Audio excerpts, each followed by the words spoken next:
우리 몸을 건강을 지켜내는 이런 것들이 함께해서 입안화될 수 있는 이런 과정들을 좀 해보자라는 것들이 오늘 정책 토론에 의도된 바입니다. 그래서 굉장히 현실적인 것들이 얘기가 될 겁니다. 그래서 여러분들이 귀를 기울이시고 이것이 물론 이렇게 돼야 된다라고 해서 제안하지는 않습니다.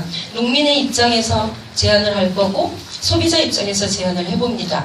거기 외에도 다양한 의견이 있을 겁니다. 그래서 이 과정은 오늘 화두를 던져내고 상반기나 중반기에 외연화해서 법제화하는 과정까지 물론 오래되지는 않을 거라고 생각합니다.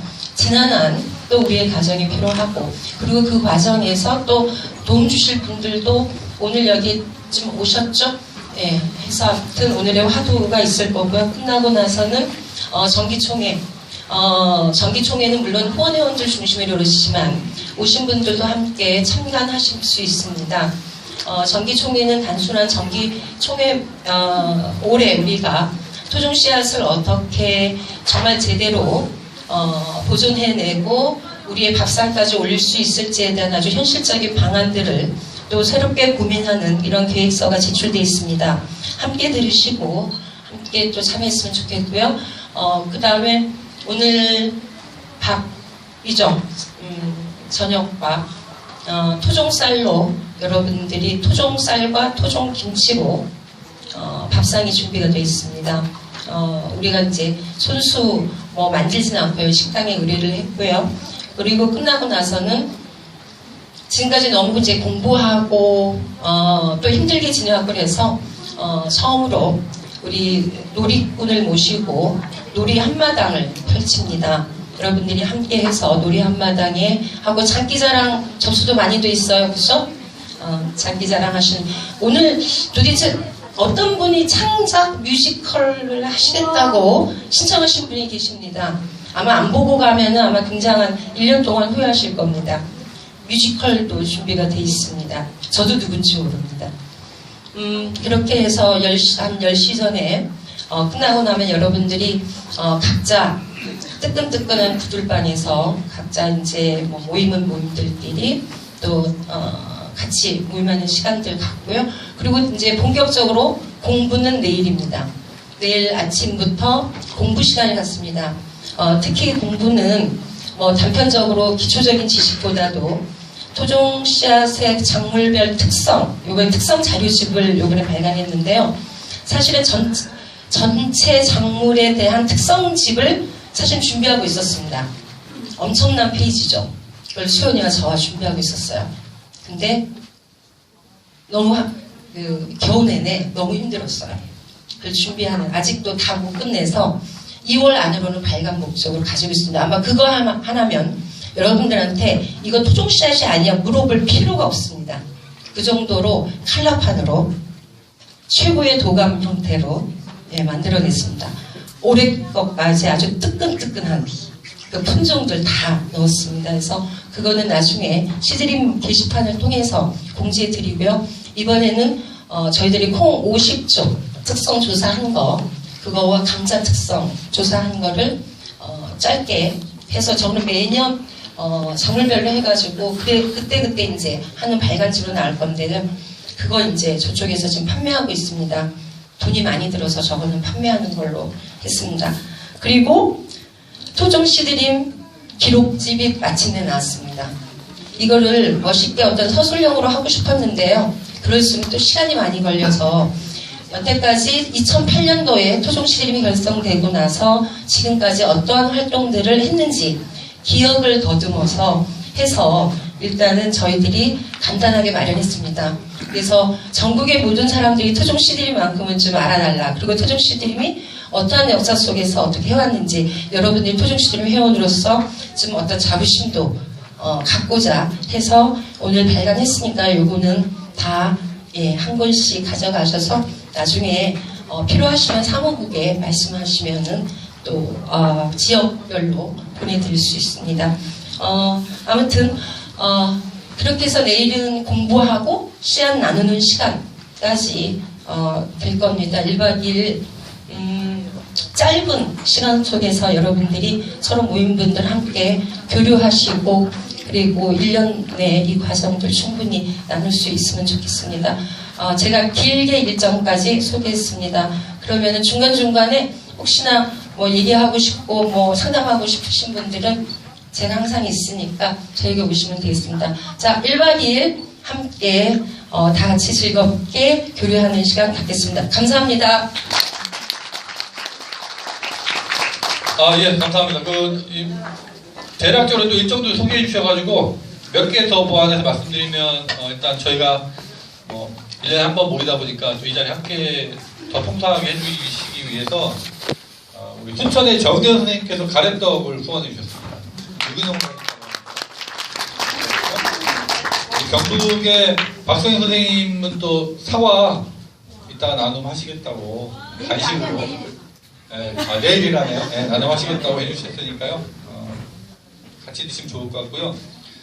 말씀하신 것처럼 토종콩과 감자에 대한 특성집 이번에 제작한 거 관련해서 좌측에서 지금 판매를 하고 있습니다.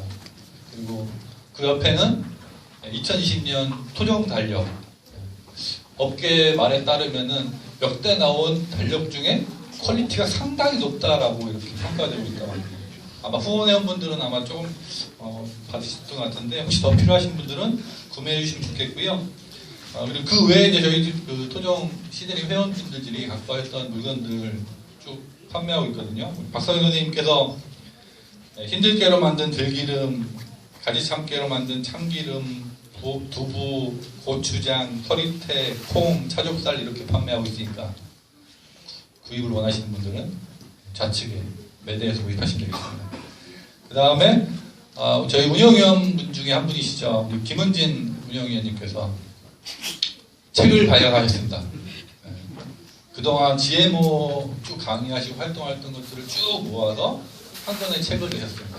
마찬가지로 왼쪽에 판매하고 있으니까 구입하시면 좋겠고, 그 자리에 가시면은 또 다른 신기한 것도 있어요. 옆에 설명하시는 것도 있고 막 이렇게 하니까 자세히 보시고 함께 참여해 주시면 좋겠습니다. 그리고 우측에는 오버농장 우리 이근희사님께서 하시는 토종쌀, 토종벼 이렇게 판매하고 있으니까 관심 있으신 분들은 구입해 주시면 좋겠고요. 입구 앞쪽에는 보리출판사에서 책들 관련한 것들 판매하고 있다고 하니까 그것도 함께 참고해 주시면 좋겠습니다. 시드림에서 그동안 쭉 활동하면서 지난 10년 동안 토종 종자들을 수집하고 재배하고 채종하고 이런 활동들을 쭉 해왔고, 그게 이제 10년을 기점으로 하면서 변 대표님께서 얘기했던 것들은 이제 농부들의 어떤 종자권, 농부권 이런 것들을 좀 강조하고 계세요. 2020년이 혹시 무슨 해인지 아십니까? 총선이 있는 해입니다. 그래서 그동안 농민들을 위해서 쭉 활동해 오셨고, 또 지금도 그렇게 활동하시고, 그러다가 농부권과 종자권을 만드는 사람들이 아무래도 이렇게 정치권에 있다 보니까 스스로 좀 우리가 좀 농부들이 나서야 되지 않겠나 싶은 마음에 고민을 하신 분이 계신데, 마침 그분이 또 시드림 저희 행사 정기 모임 한다고 하니까 오셔서 축하한다는 마음을 참석해 주셨거든요. 간단하게 인사 한번 들어봤으면 좋겠습니다. 우리 충남 예산에서 오셨습니다. 우리 김영호 선생님 모시고 인사 한번 들어보겠습니다.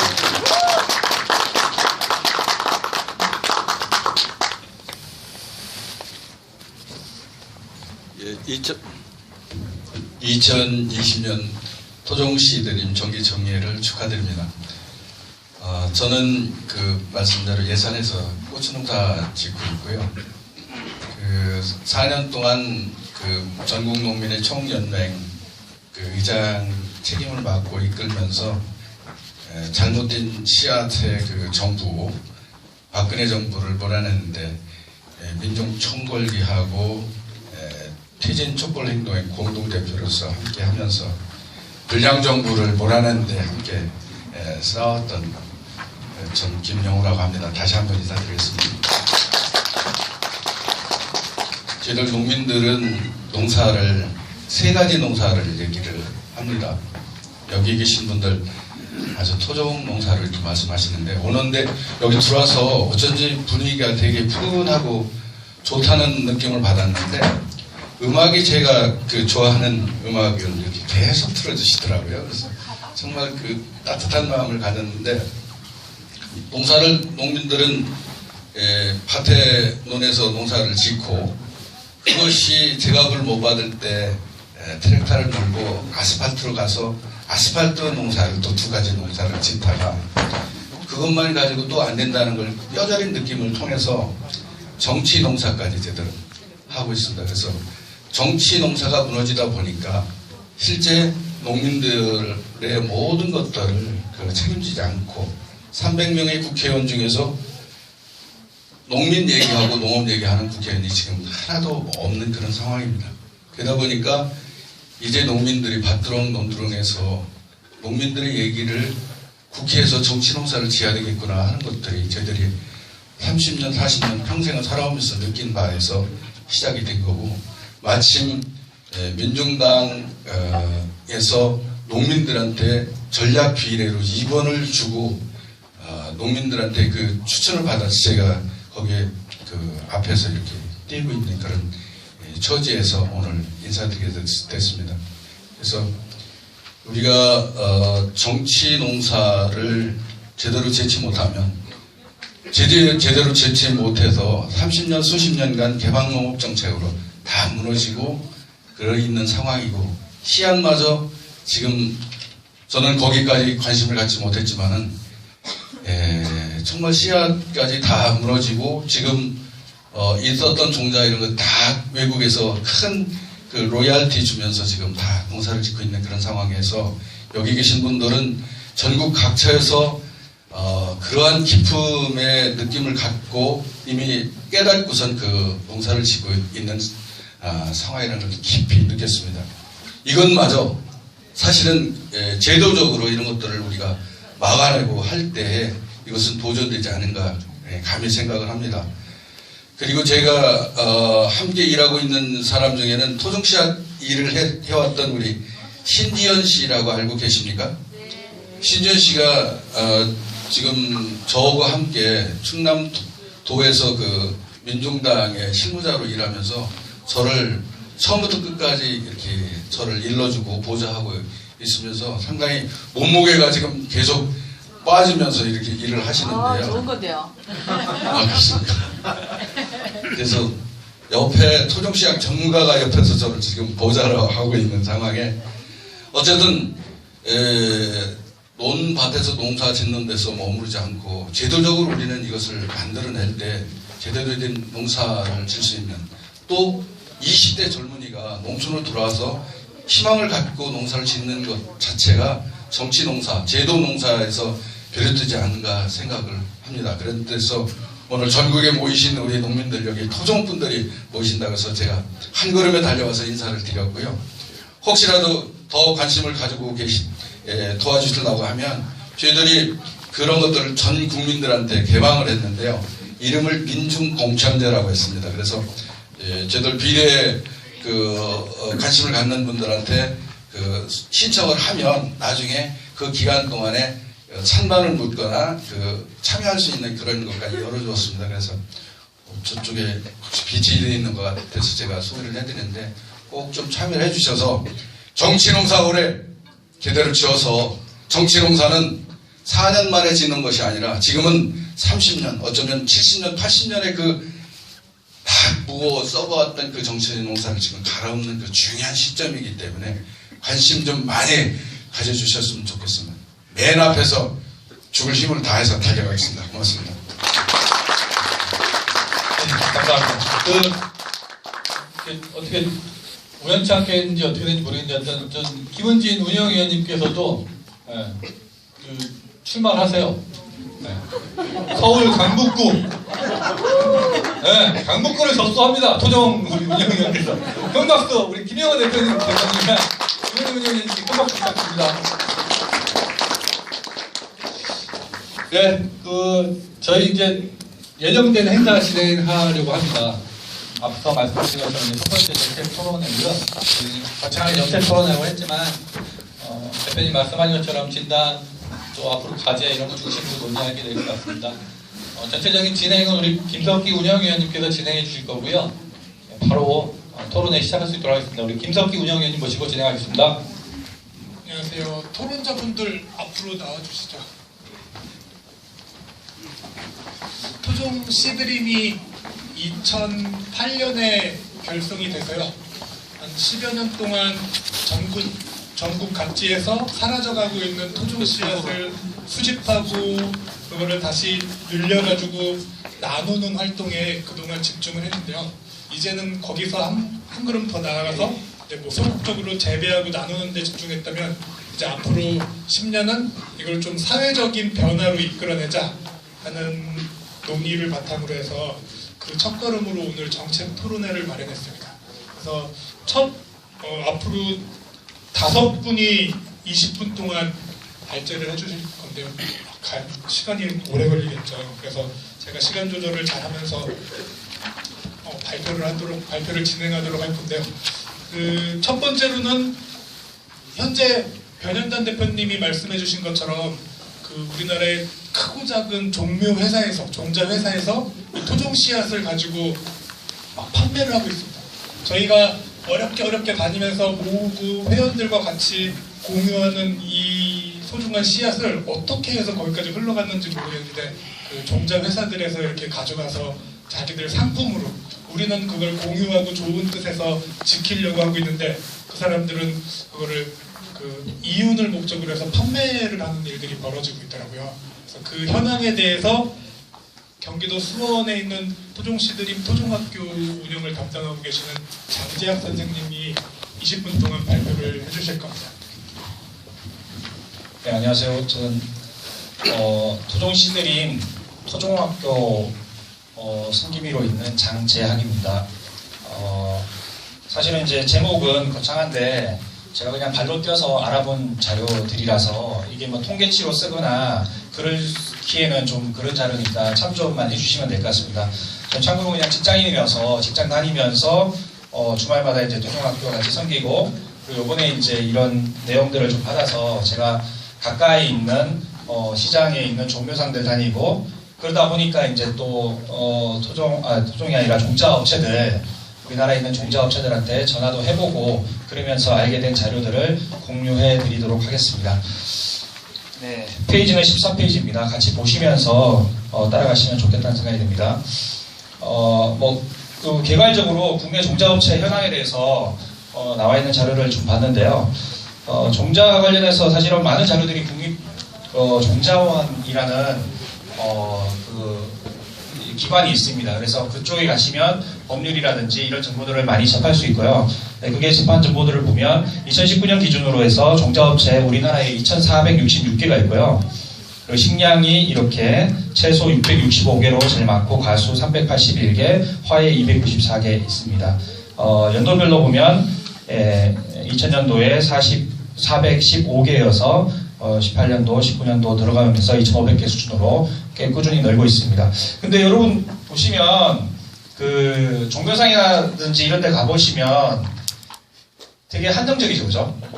예, 종자업체들이 되게 한정적이죠. 저도 본 데들이 뭐 노무바이오나 아시아종묘, 제시더바이오 이런 데들, 그 다음에 신젠타 뭐 이런 것들을 볼 수 있는 것 같아요. 그러니까 2,500개 있지만 굉장히 영세하다는 거 말씀을 드리는 거고요. 보시면 밑에 잠깐 나와 있지만 5억 미만의 업체가 1,175개사, 87%고 40억 이상의 업체가 19개사로 그렇게 되어 있습니다. 그래서 우리가 종묘상에서 흔히 접하는 업체들이 굉장히 한정적이라는 거 보시면 알 수 있을 것 같습니다.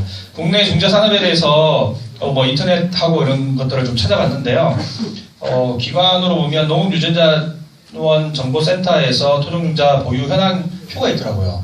그래서 이거를 제가 이제 전화통화는 해보지 못했는데 2000년도 초기에 기관을 통해 가지고 종자 유전자원에 대해서 많이 수집한 정보들이 있나요? 선생님 혹시 알고 계신가요? 그 농업유전자원 센터에서 종자 현황이 있더라고요. 쭉 그래서 각 도별로 어떤 종자들이 몇 가지가 수집이 되고 이런 정보들이 있는데 있죠. 그게 그냥 저는 통계치로만 봐서 그러긴 한데 그 어떤 기본적인 데이터라든지 관에서 이것들을 다 수집한 정보들이 다 있는지 있어요?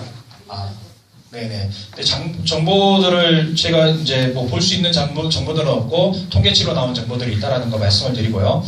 그 다음에 업체로 제가 이제 민간업체, 요번에 이제 조사한 것들이 사실은 민간업체에서 종자 회사에서 토종 씨앗이라든지 이런 것들을 얼마나 보유하고 있는지 이런 것들을 좀 알아보려고 노력을 했어요.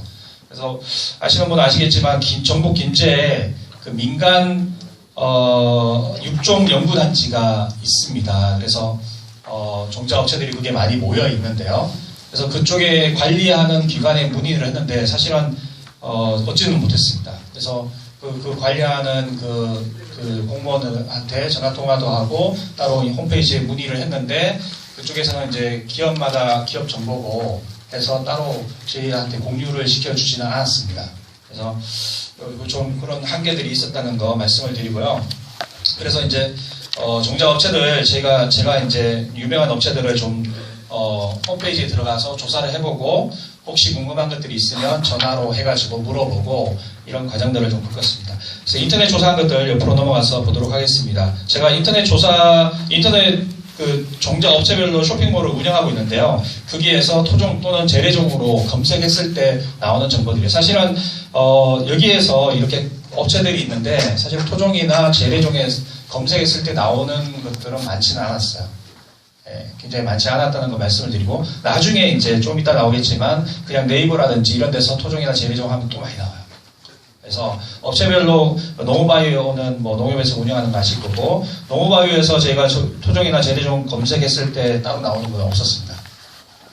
따로 나오는 건 없었고 아시아 종묘에서는 재래하고 토종으로 표기된 게 두 가지가 검색이 돼서 나왔고요. 땅콩 재래종 나왔고 흰 민들레 재래종 해서 나왔습니다. 이게 어떻게 판매되는지에 대해서는 어떻게 이제 얘네들이 품종 등록을 하고 이렇게 판매하는지는 제가 잘 모르겠는데 전화상으로 알아본 바로는 두 제품 다 모두 고정종이라고 그러니까 F1 종자가 아니고 고정돼서 우리가 심더라도 다시 그 형질이 나오는 그런 종자라고 얘기를 했습니다. 경신종묘 저희가 했더니 4가지 품목이 나왔고요. 그 4가지 품목은 대평무, 의성, 반청무, 궁중, 총태무, 장평, 열무.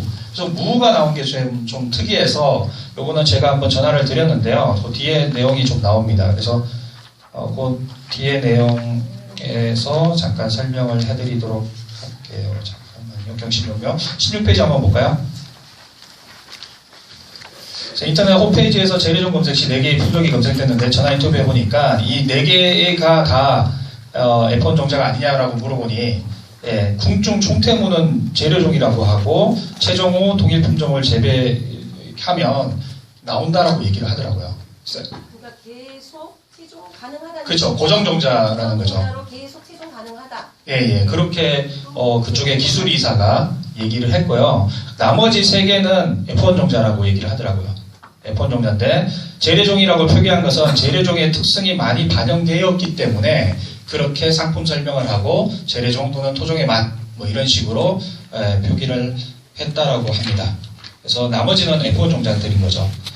그리고 다시 돌아와서 제일시더바이오는 재래종, 토종 전 검색을 했더니 없습니다. 고래곤도 없고요. 건능종묘는 한 개가 나왔는데 토종 맛이라고 해서 상추 품목인데 상추는 좀 이따 말씀드리겠지만 상추는 F1 종자를 판매하지 않습니다.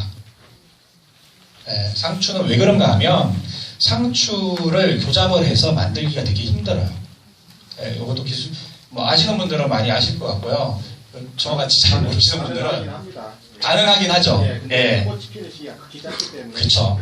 그래서 이게 이제 경제성이 맞지 않다라고 얘기를 하는 거예요. 그래서 그걸 교잡을 해가지고 씨앗을 만들어서 가능하긴 한데 그거를 뭐 이렇게 인건비라든지 이런 것들 감안을 하면 그것만 경제성이 많지 않기 때문에 상추들이 우리가 사서 쓰는 상추들이 거의 고정종이라고 보시면 되고요.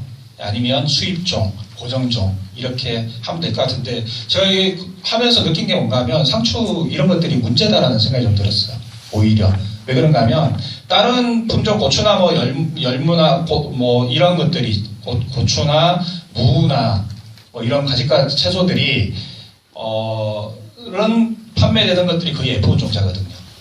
F1 종자인데 토종의 면에서 보면 막 섞여서 지금 판매하고 있고 이런 것들이 상추 이런 것들이 굉장히 섞여서 판매하고 있고 상추도 보니까 상추에 대해서 예를 들면 상추를 심어서 조금만 형질이 약간 특이한 것들이 나오는 것들을 선발 육종에서 고정을 시키면 그것이 제품 등록이 돼서 다시 판매가 되어지고 품종 보호를 받을 수 있고 뭐 이런 식으로 흘러가는 것 같다는 생각이 좀 들었습니다. 그리고 이제 3번으로 넘어와서 종묘사 방문 조사를 했는데요.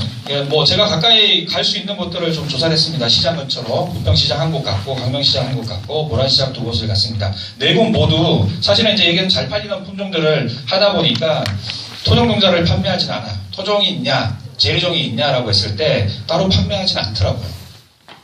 여러분들이 사시는 데 어떨지 모르겠습니다. 근데 이제 광명시장에 갔을 때 곰보배추라는 게 판매를 하고 있더라고요. 제일정비에서 만든 곰보배추를 판매하고 있는데 곰보배추는 사실은 재래종이지 않습니까? 맞죠? 제가 잘 모르면서. 네. 그래서 요것도 상추와 비슷하게 그렇게 좀 하지 않나라는 생각이 좀 들었습니다. 곰보배추는 예전에는 별로 주목을 받지 못했는데요. 네네, 최근에. 잡초이다 보니까. 네네.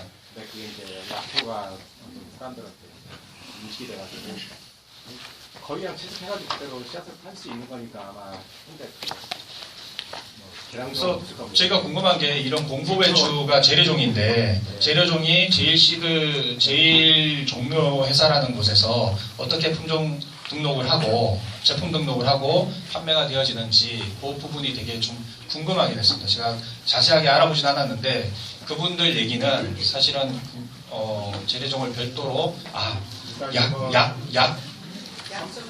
네네네 그 약성을 강조해서 그렇게 해서 등록을 하고 판매할 수 있는 방법이 있다라고 기술이사가 얘기를 하더라고요. 그래서 그거는 저희가 이렇게 판매되는 것이 기존의 토종이라든지 재래종을 어떻게 보호하고 그쪽에서 로열티를 가져가고 뭐 이런 것들을 관계라든지 이런 것들은 좀 봐야 되겠다는 그런 생각을 했습니다. 제가 그거까지는 깊이 못 들어갔다는 거 말씀드리고요. 자생식물이다 보니까 지금도 급하게 흔히 볼 수 있는 게 곰보배추거든요. 네네. 그런 자생식물조차도 그걸 자기네가 가져다가 그러니까 업체 등록해가지고. 인구수 발표할 때 그 부분에 들어가니까. 네네. 네. 제가 오늘 띄운다라고 생각을 하시고 들어주셨으면 좋겠습니다. 종자회사 조사를 좀 했습니다. 그래서 이게 종자회사에 전화 인터뷰를 좀 했고요. 아시아 종묘에서 토종이나 재래종이라는 명칭을 쓰는 품종은 두 종이 있다라고 아까 얘기를 했고요.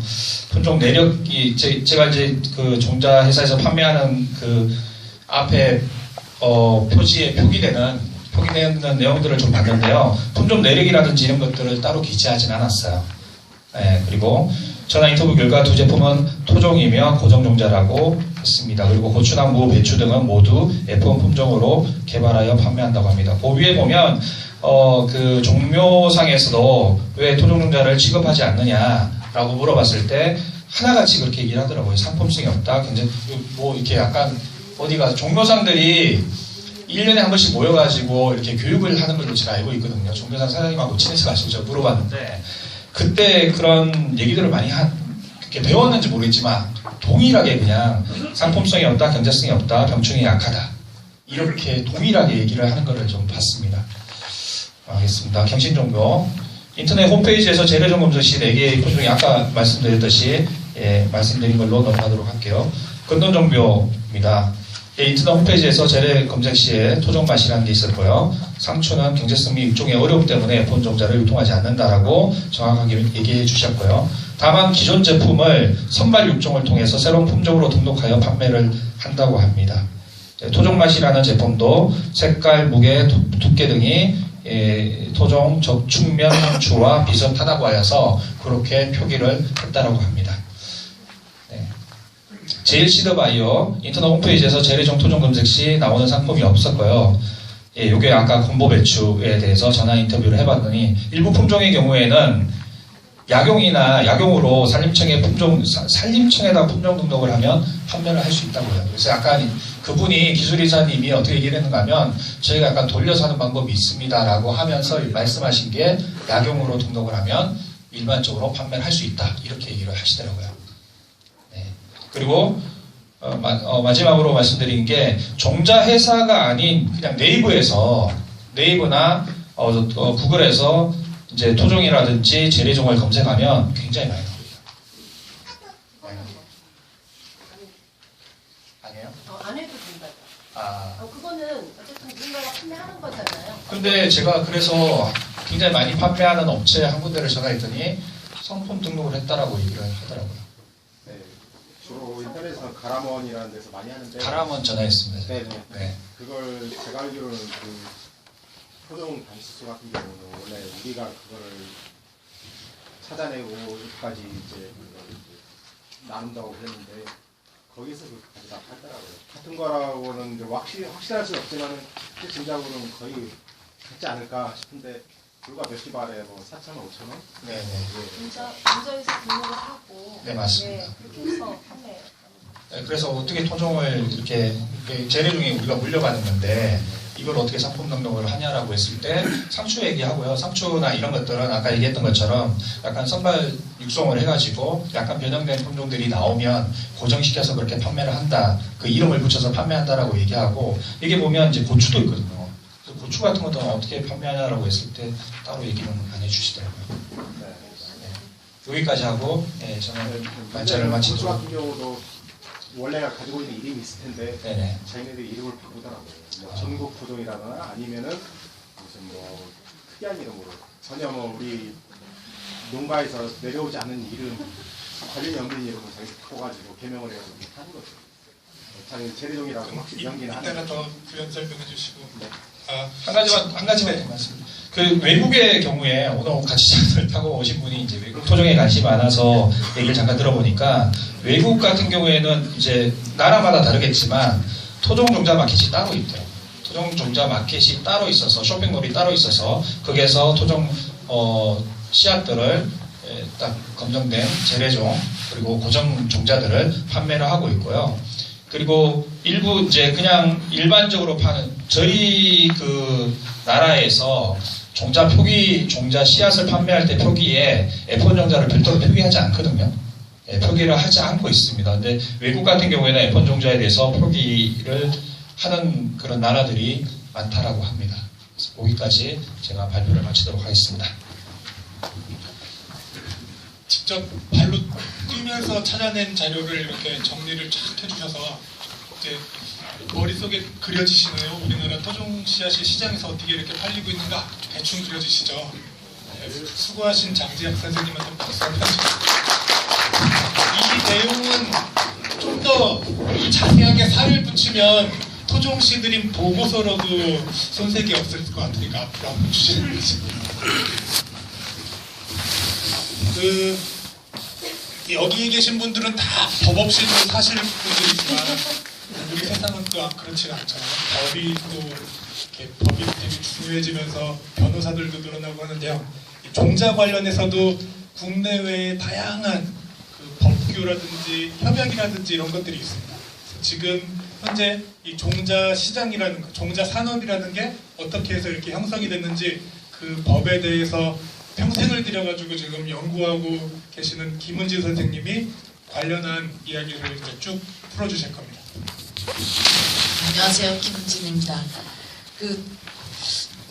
일단 여기 지금 써놓은 거는 종자 씨앗이라는 게 도대체 어떤 가치가 있는지, 그 중에서도 법적으로 어떻게 구제라고, 왜 이 가치를 이렇게 사람들이 관심을 많이 가지는지에 대한 얘기를 했는데요. 그래서 앞에서 지금 방금 말씀하시면서도 얘기했지만, 씨앗을 당연히, 그러니까 외국 아까 사례를 들면서 외국은 어떤 종자든지 간에 그게 재래종이라 하더라도 사고 판다 이렇게 얘기를 하잖아요.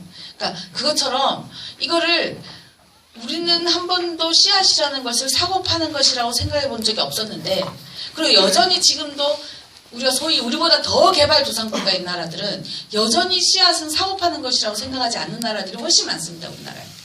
근데 우리보다 좀 더 잘 사는 나라, 좀 더 경제 성장이 더 많이 된 나라들은 애초에 씨앗이라는 것이 언젠가는 사고 파는 가장 중요한 상품이 될 것이다 라고 생각을 했었고, 그래서 이미 미국이 150년 전에 미래에는 씨앗도 중요한 상품이 될 거다 라고 해서 씨앗을 어떻게 사고 팔 것인가를 준비하기 위한 협회를 150년 전에 만들었어요, 미국이.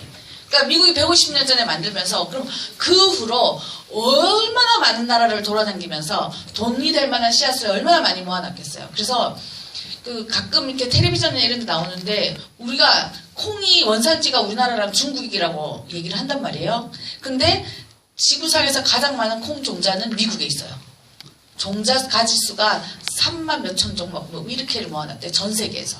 그러니까 뭐 그럴 정도로 이제 하는 거지. 그래서 이게 돈벌이의 대상이 되고 있기 때문에 지금 문제가 되는 거거든요. 그래서 보면 아까 말씀하신 것 중에 이제 그 15페이지에 농후바이오 말씀하셨잖아요. 지금은 농협에 있는데요. 원래 이 농후바이오가 지금은 돌아가신 고이선 회장님이 그 수원 화성인가요? 화성에서 국회의원도 하시고 막 하시던 분이 이 농후바이오 사장이었는데 그 국회의원 하면서부터 해서 이 업종을 이제 종자회사를 농후바이오 회사를 키워보려고 했는데 그 이전에 IMF가 터지면서 우리나라의 대규모 종자회사들, 그러니까 컸던 종자회사들이, 그러니까 서울종묘, 중앙종묘, 그다음 흥농종묘 이 대표적인 세 회사가 외국에 팔려나갔단 말이에요. IMF 때.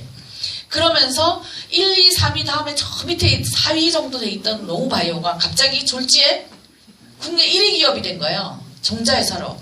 그러니까 이제 이 종자회사를 키워야 되겠다. 막 이렇게 해서 너무 무리해서 키우려고 하다 보니까 뭘 하게 됐냐면 이 농후바이오가 유전자 조작 종자를 연구하기 시작한 거예요.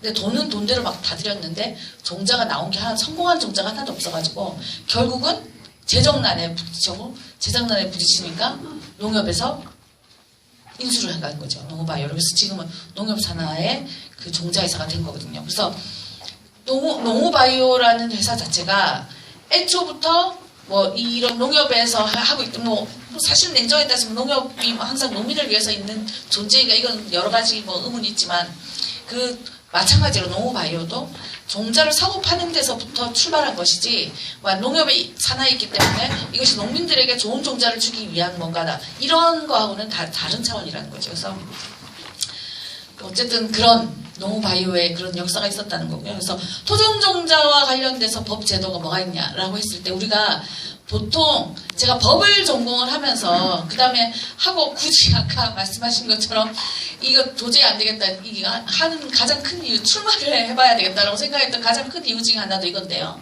단어 하나가 법으로 만들어졌을 때 그것이 미치는 영향이 굉장히 큽니다. 근데 이게 뭐가 다르냐면 우리는 종자라고 부르거나 씨앗이라고 부르잖아요. 근데 아까 여기 발제문에도 나와 있지만 14쪽에 보면 국내 기관에서 어떻게 하냐면 농업유전자원정보센터예요. 유전자원이라고 되어 있다는 거예요. 씨앗이라고 하지 않는다는 거죠. 그럼 왜 씨앗이라는 단어를 쓰지 않고 종자라는 단어를 쓰지 않고 유전자원이라는 단어를 쓰냐라는 거예요. 왜냐하면 씨앗은요. 땅에 심었을 때 자랄 수 있어야 돼요. 생명력이 있는 게 씨앗이죠. 하지만 유전자원은 생명력이 없어도 돼요. 그래서 그 안에 어떤 씨앗이나 어떤 물질 안에 있는 특성 이런 것만 가지고도 자원이라고 부른다는 거예요. 그래서 유전자원이라는 거는 그래서 굳이 씨앗이라는 단어를 쓰지 않고 유전자원이라는 단어를 썼을 때는 뭐냐면 이거는 이 자원을 활용해서 앞으로 경제성이 있는 뭔가 상품을 만들 것이다라는 의미가 내포되어 있는 거예요. 근데 그거를 우리나라에서 법에서 아무렇지 않게 쓰고 있다는 거죠. 다양한 방식으로. 그리고 씨앗이라는 단어는 종자산업법 이런 데밖에 없어요. 없고 이제 씨앗이라는 단어 자체는 그러니까 이 생명력을 가지고 있는 원래적인 의미로 쓰이지 않고 종자산업. 그래서 기업을 칭하는 그러니까 즉 돈벌이를 목적으로 하는 기업을 칭하는 단어로 쓰이게 된다는 거예요. 그래서 이게 지금 현재 우리나라의 법이 그렇다는 거예요. 그러니까 법이 그렇다는 얘기는 결국은 이 사회가 이 단어를 통해서 씨앗을 바라보는 시각이 어떤가라는 걸 단적으로 보여주는 예라고 할 수 있어요. 그래서 이 종자에 대한 것들을 뭐 이제 앞에 종자의 가치에 대해서 여러 가지 써놨는데요. 이 보시면 지금은 종자를 사고 파는 돈벌이가 될 것이다라는 150년 전 미국의 꿈이 현실에서 이루어지고 있는 거죠. 그래서 이제 사고 파는 걸로 하다 보니 그 사고 팔려고 하다 보니 그럼 누구와 그거를 팔 수 있는 자격을 가질 것이냐. 이 씨앗에 그 전까지는 씨앗이 주인이 없었는데 농민들이 그냥 대대로 나누고 살았고 옆집이랑 나누고 뭐 앞집이랑 나누고 이러고 살았던 것이 갑자기 사고 파는 상품이 되면 그것을 팔 수 있는 주인이 있어야 되잖아요. 그러니까 그럼 그 주인을 누구로 삼을까라고 생각해 보니까 일반 농민들 한 명 한 명을 다 주인으로 삼으면 너무 복잡하다. 그러니까 뭐냐면 아주 간단한 방법으로 기업을 만들어서 그 기업이 종자의 주인이 되게 만들어야 되겠다. 라고 해서 만들어지는 게 오늘날의 종자산업. 그 다음에 무슨 이 유전자 조작 종자를 비롯한 모든 계량 종자, F형 종자도 다 주인이 있는 거죠. 주인이 파는 거잖아요.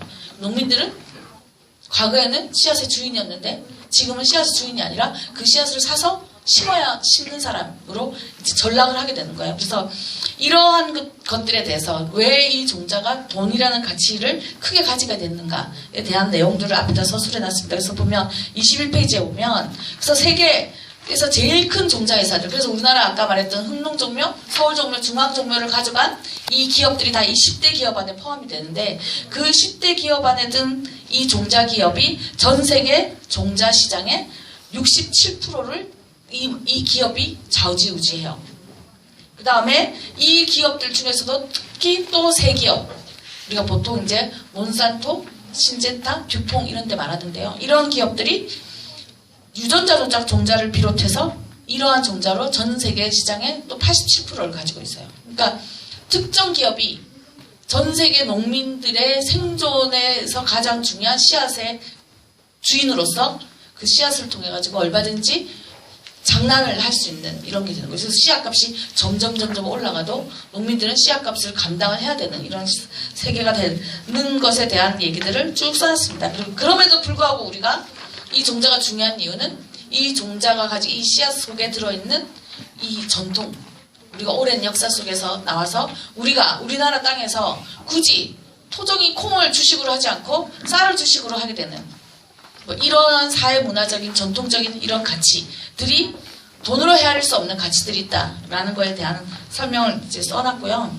그 중에서도 특히 이제 토종이라는 것이 가지는 가치가 왜 중요하냐. 그래서 예전에 농민들이 스스로 씨앗을 받아서 농사를 짓던 시절에는 이게 전 세계 지금 종자은행에서 모아놓은 종자 가지수만 해도 600만 종이 넘는단 말이에요. 근데 지금 현재는 뭐냐면 농작물로 쓰이는 종자가 전 세계 종자를 다 합쳐서 120종 정도밖에 안 돼요. 그러니까 120가지의 작물로 우리가 밥상을, 우리나라는 그보다 더 적겠죠. 120가지 작물 중에서 우리나라에서 자랄 수 없는 것들도 많으니까.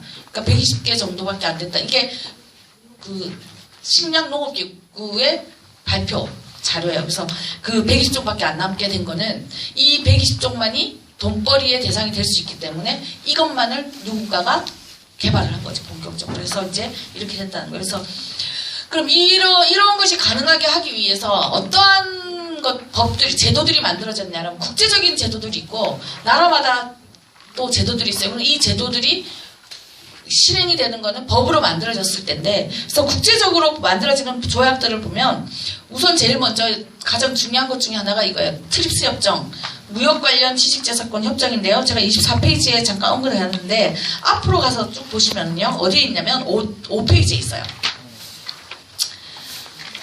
그래서 5페이지가 원래 그 제일 밑에서 보면 5번째 줄인가 6번째 줄에 3 해가지고 회원국은 또한 아래 사항을 특허 대상에서 제외할 수 있다라고 돼 있죠. 그러니까 무슨 말이냐면 제외 안 해도 된다는 얘기예요. 할 수 있다니까. 근데 제외할 수 있는데 제외할 수 있는 게 뭐냐면 인간과 동물에 대한 무슨 그 치료 방법 이런 것들이고요. 두 번째가 뭐냐면 미생물 이외의 동물과 식물이라는 거예요. 그래서 원래 동물과 식물은 특허의 대상이, 미생물도 원래는 아니었는데 1980년에 미국이 처음으로 미생물 특허를 인정하면서 전 세계적으로 미생물 특허를 인정하게 됐고, 근데 동물과 식물을 여기서 써놨다는 거예요. 그러니까 동물과 식물은 특허를 할 수 없다는 거예요. 특허를 할 수 없다는 얘기는 누군가가 독점해서는 안 된다는 얘기거든요. 근데 앞에 할 수 있다라고 돼 있죠.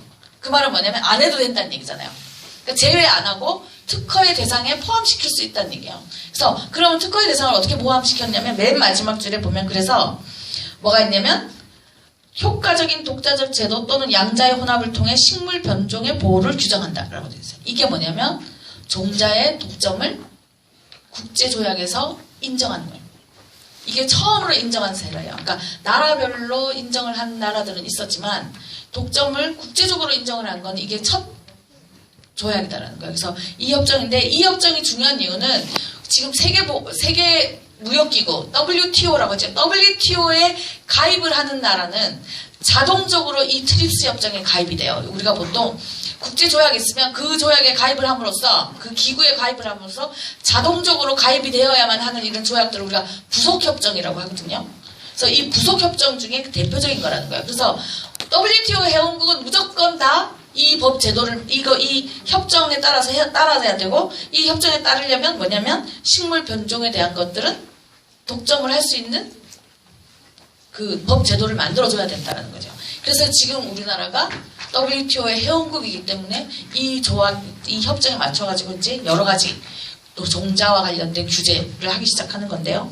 이거 외에도 이제 뭐냐면 식물 신품종 보호 동맹 협약서 이게 한 7년 전인가요? 2012년에 8년 전인데 이제 2012년에 이제 한참 말이 많았던 로얄티 얘기 나오면서 막 말이 많아 수입 종자에 대한 얘기 나올 때 나왔던 건데 보통 유포프라고 부르는 건데요. 이거는 뭐냐면 미국이 종자에 대해서 미생물이나 식물 종자나 동물에 대해서 특허를 인정을 하기 시작하는데 오랫동안 유럽은 특허를 인정을 안 했어요. 야 살아있는 생물에 대한 특허는 안 된다 라고 반대를 했었는데 미국이 이제 막 이거를 이 특허를 주기 시작하면서 86년부터 94년까지 있었던 우루과이 라운드 안에서 우루과이 라운드 협상을 하는 동안에 뭘 했냐면 이제부터 이런 거 우리가 특허를 하고 있으니까 전 세계도 이런 거 특허하게 하자. WTO에다 특허를 넣자. 막 이렇게 한 거예요. 그러니까 유럽이 이제 다급해진 거예요. 이걸 특허를 하게 되면 우리나라는 아직까지 특허에 대한 준비가 안 돼 있는데 그럼 어떡하지? 라고 했을 때 그동안 유럽에 있는 몇 개 국가들이 중심이 돼서 해왔던 식물 신품종 보호 동맹이라는 동맹 조직이 있었는데 그 조직에서 그동안 조직 내부에서 써왔던 규약, 내부 규약을 식물 신품종 보호 동맹 협약이라고 만든 거예요.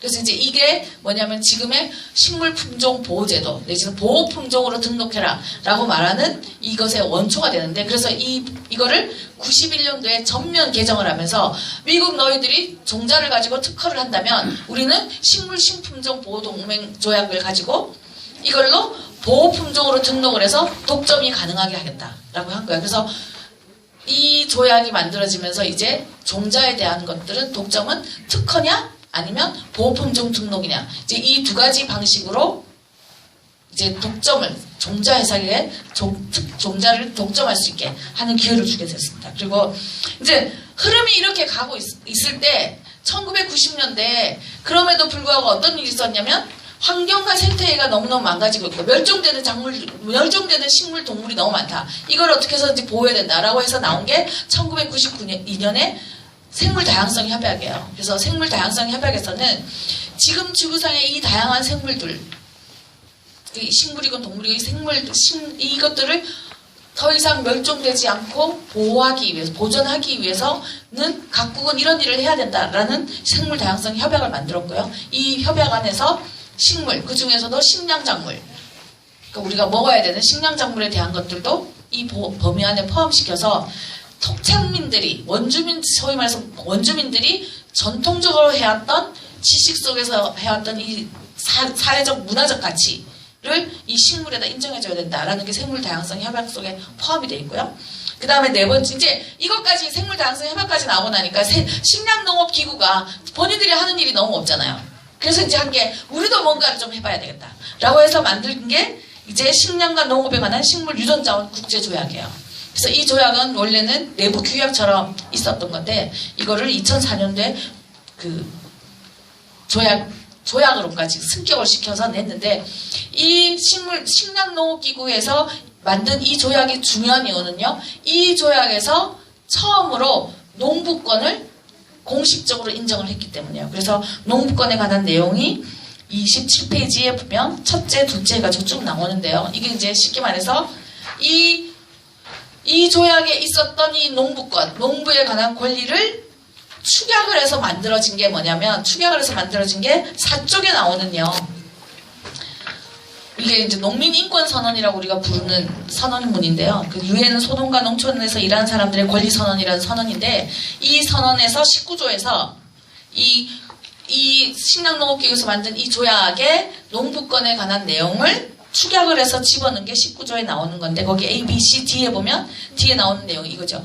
농민들이 자가체종한 종묘의 보존, 이용, 그 다음에 교환, 매매를 할 권리를 농민에게 줘야 된다는 거죠. 그러니까 지금 우리나라는 종자 회사를 차려야만 종자를 팔 수 있는데 그게 아니라 농민들 개개인이 누구나 이걸 할 수 있다라는 것에 대한 것들을 이 농민권리선언에서 만든 건데 이것의 근원이 이 식물유전자원 조약에서 나옵니다. 그래서 이러한 조약들을 통해 가지고 이제 이게 이제 국제적인 추세라는 거예요. 그래서 국제적인 추세에서는 한쪽에서는 독점을 하고 기업이 독점을 해서 돈벌이를 하게 하자는 흐름과 한쪽에서 그게 아니라 이것은 농민들이 오랫동안 해왔던 것이니까 농민들의 권리로 보장을 해줘야 된다라는 이 두 가지가 공통적으로 지금 병행을 해서 이루어지고 있어요. 그래서 이렇게 이루어진 것들이 이제 각국에서 국제 조약이 만들어지면 그 조약에 맞춰서 각 나라들은 그 나라에 맞는 또 법 제도를 만들어야 된단 말이에요. 그래서 이제 많은 나라들이 만드는데 가장 대표적인 것 중에 하나가 뭐냐면 유럽은 독자적인 토종종자 지침이 있어요. 그래서 이 독자적인 토종종자 지침을 보면 그 28페이지에서 29페이지 사이에 있는데요. 이 유럽의 토종종자 지침이 좋은 이유는요. 뭐냐면 29페이지 두 번째 줄에 있는 내용이에요. 뭐냐면 해당 품종이 보호할 가치가 있는지 없는지에 대한 공식적인 실험 결과 필요 없다라는 거예요. 그것이 농민들에 의해서 오랫동안 씨를 받아서 농사지어 와서 고정된 것이라면 그 자체로 가치가 있는 거다. 그러니 그 자체로 토종종자로서 보호를 해주겠다는 지침이에요. 그래서 이 지침이 정말 중요한 거거든요. 그래서 이 지침에서 이거를 하고 이 중에서도 이제 채소는 각 나라마다 정말로 채소 종류가 다양하잖아요. 말이 채소지 이게 다 풀인데 그래서 이 풀과 관련된 게 많으니까 풀과 관련돼서는 또 별도의 채소 품종에 관한 토종 보존을 위한 지침을 또 따로 만들었어요. 그래서 그러니까 농민들 개개인이 다양한 품종들을 정말 각자가 10이면 10명이 다 다른 종자를 가지고 농사를 짓는 것들에 대한 가치를 인정해주는 지침을 만들어놨다는 거죠. 그리고 이제 그 다음에 두 번째로 29페이지 보면 아프리카 제가 농법권 모델법 이걸 해놨는데요. 이거는 모델법이에요. 실제로 시행되는 법은 아니고요. 아프리카의 연합, 그러니까 아프리카 전체 국가들이 모여서 회의를 했는데 아시다시피 아프리카가 경제가 가장 덜 개발되어 있다 보니까 자원이 많은 거예요. 식물 종류도 많고 너무 많은데 선진국들이 전부 다 여기 와서 다 훔쳐가는 거예요. 훔쳐가서 자기네들이 특허 내고 막 보호품종 등록하고 막 이렇게 해요. 그래서 이걸 우리가 생물해적지라고 하는데 생물해적지 사례가 굉장히 많은 거죠. 그러다 보니까 아프리카가 더 이상은 뺏길 수 없다라고 이제 해서 우리의 종자, 우리가 가지고 있는 식물과 동물의 모든 것들을 이제는 다른 나라들이 함부로 가져가지 못하게 하고 농민들이 농사를 짓는 것들에 대해서는 무조건 농민에게 우선권을 주는 이런 법을 만들어야 되겠다고 해서 모델법을 만들었어요. 근데 이게 아프리카 안에서 개별 국가들이 이거를 법 제도까지 만든 데는 없고요. 이 안에 있는 내용들 중에 어떤 것들을 부분적으로 하나씩을 만든 나라들은 많은데 이거 자체가 법으로 이 온전히 법으로 돼 있는 곳은 없습니다. 아직 없습니다. 근데 이렇게 하면 우리가 보통 그 토종종자 얘기를 하면요, 뭐 드라마, 텔레비전 같은 데서 많이 나오잖아요. 구상나무, 미스김 라일락 맨날 이런 얘기 하잖아요. 안진뱅이 밀 맨날 예를 드는데 그러면 마치 우리나라는 뺏기기만 한 것 같죠.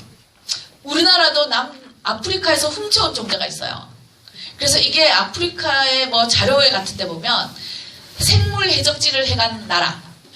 예, 우리나라가 딱 하나 있어요. 해적지를 한 나라의 기업 이름이 딱 돼 있거든요. 여러분이 한번 상상해 보세요. 우리가 아프리카에서 뭘 훔쳐왔을까? 알로에예요. 자, 이 알로에가 아프리카에서는 만병통치처럼 쓰이던 아프리카의 특정 지역에서 만병통치처럼 쓰이던 거예요. 그러니까 이거 즙을 짜가지고 약으로도 먹고 뭐 비누도 만들어 쓰고 막 진짜 뭐 소독제로도 쓰고 뭐 농약으로도 쓰고 온갖 걸 다 쓰던 건데 이거를 본 이제 두 회사가 이걸 몰래 가져가가지고 한 거예요. 그게 하나가 프랑스에 있는 화장품 회사고 하나가 우리나라에 어디겠어요? 그죠? 그래서 남양이 전 세계에서 가장 큰 알로에 농장을 가지고 있는데 그 알로에 농장이 미국에 있습니다. 그래서 미국에다 키워요, 알로에를. 그래서 항상 아프리카에서 우리에게서 훔쳐간 작물 할 때 딱 보면 알로에에 프랑스의 어떤 회사와 한국 알로에, 한국 남양 딱 적혀 있거든요. 그래서 다 그 정도로 심각했다는 거예요. 뭐냐면 돈벌이가 되는 거면 어느 나라에서 아무거나 훔쳐가도 된다. 그래서 아프리카에서 이 모델법을 만든 거예요. 그래서 모델법이 나왔고요. 그러니까 이렇게 하면 그럼 우리나라는 이제 그럼 어떻게 할 거냐라는 거죠. 그럼 우리나라도 지금 이 두 가지 길 중에 어떤 걸 선택할 것이냐라는 거예요. 독점, 종자의 세계 독점을 인정하는 길을 선택할 것이냐, 아니면 농민에게 권리를 주는 길을 선택할 것이냐라고 했을 때 우리나라는 냉정하게 따지면 그 중간에서 아주 절묘하게 줄타기를 해요. 그러니까 어떻게 줄타기를 하냐면 아직까지는 자가채종하는 농민들에게 손해배상을 청구하는 기업이 없기 때문이죠. 왜냐면 시장이 너무 작아서요, 우리나라가. 시장이 너무 작으니까 시장이 좀 크면 기업들이 야 이거 돈 아까워서라도 내가 저 손해배상을 청구할 텐데 이렇게 하는데 아직까지 그 정도까지는 안 간 거예요. 안 가서 아직 이런 게 없는데 그래서 이 교묘하게 줄타기를 하는데 그러면 우리가 왜 농부권을 보호해야 되냐, 농민의 권리로서 이걸 인정을 해야 되냐에 대해서 제가 헌법에서의 근거를 찾아가지고 썼습니다. 물론 이 헌법을 이렇게 헌법학자들이 이렇게 해석하진 않아요. 헌법학자들한테 이렇게 해석하라고 하면 난리 날 거예요. 왜냐하면 여기 보면 과학기술은 전문가의 영역이라고 생각을 하지 전문가도 아닌 농민들의 영역이라고 생각하지 않거든요. 네, 여기 보면 헌법 22조에 보면 저작자, 발명가, 과학기술자와 예술가의 권리는 법률로서 보호한다 이렇게 돼 있잖아요. 그러면 이 과학기술은 보면 농림수산식품 과학기술 육성법이라는 우리나라에 또 있어요. 자, 이 법에서 보면 농림수산식품과학기술이라는 건 뭐냐면 이런 것들을 모든 걸 다 하는 것을 과학기술이라고 한다 했단 말이에요. 그러면 이 모든 것을 하고 있는 게 농민이면 농민은 과학기술자로 불러야 되죠. 하지만 누가 과학기술자예요? 박사학위가 있어야 과학기술자예요. 그러니까 과학기술자 박사학위 가진다는. 자, 그러니까 우리가 지금 나는 과학기술자로서 박사학위가 있다. 없잖아요. 그러니까 이거 안 되는 거예요. 그러니까 농민들에게 이런 권리를 주고 싶지 않은 거죠. 헌법에서는 분명히 이렇게 돼 있고 법률로서 보호한다고 돼 있고 그 농림수산식품과학기술육성법에서 이런 것들이 과학기술이라고 했으면 그 과학기술을 만들어야 되는 농민들의 권리를 보호해야 된다는 거예요. 그럼 그러기 위해서 농민의 권리를 보호해야 되는 거죠. 그럼 그 농부권, 그것이 뭐냐면 지금 우리가 계속 얘기하고 있는 농부권에 관한 거라는 거예요. 그래서 그럼에도 불구하고 아직 못하고 있는 거잖아요. 그래서 이제 못하고 있는데 그럼 지금 현재 우리나라의 법은 종자와 관련돼서 법이 뭐가 있냐면 우선 종자산업법이 있어요. 자, 이 종자산업법이 95년도에 만들어졌는데 95년도에 이 종자산업법이 만들어지기 전에는 뭐가 있었냐면 주요 농작물 관리법이랑 주요 농산물 종묘법, 종묘산업법 하여간에 이렇게 해서 두 가지 법이 있었어요. 이때는 뭐냐면 95년도 이전에는 종자와 관련된 모든 것들을 뭘 했냐면 종자 회사에게 권리를 준 게 아니라 국가가 직접 관리를 했어요. 그래서 기억하실지 모르겠는데 그때만 해도 정부 보급종 해가지고 정부에서 막 농민들한테 이거 심어야 돼 이런 법 주고 했던 것들이 가능했던 이유는 그 전의 법들은 다 뭐냐면 국가 관리를 원칙으로 했다는 거예요. 식량작물을 생산하는 농업에 있어서. 그래서 종자 기업이 있다 하더라도 그 기업이 자신들이 이걸 독점해서 자기네들이 마음대로 못하게 하는 어느 정도 규제가 있었는데 WTO가 95년도에 출범을 했고 그러면서 아까 앞에서 말씀드렸던 트리프스 협정이 우리나라가 회원국가로서 트리프스 협정에 맞는 걸 해야 되다 보니 이거에 맞는 법이 필요했고 그래서 이 종자산업법을 95년도에 만들었어요. 그래서 이 종자산업법에서는 원래 핵심은 뭐냐면 식물신품종 보호 동맹협약 우리나라가 특허법은 있으니까 특허법에서 하면 되는데 식물신품종 보호 동맹과 관련된 법이 없으니까 이 법을 만들기 위한 것을 이 종자산업법이라는 이름으로 만든 거죠. 그래서 만들어서 여기서 원래 식물품종 그래서 육종가의 권리, 육종가들을 키워야 된다. 막 이래가지고 이제 막 해서 했는데 이 안에서 그래서 자가채종하는 건 어떻게 할 거냐? 그래서 자가채종을 해도 되는 작물을 정부가 정해주겠다고 했어요. 근데 지금까지 아직 안 정하고 있어요. 안 정하고 있다는 얘기는 자가채종을 해도 되는 작물은 없다는 얘기예요.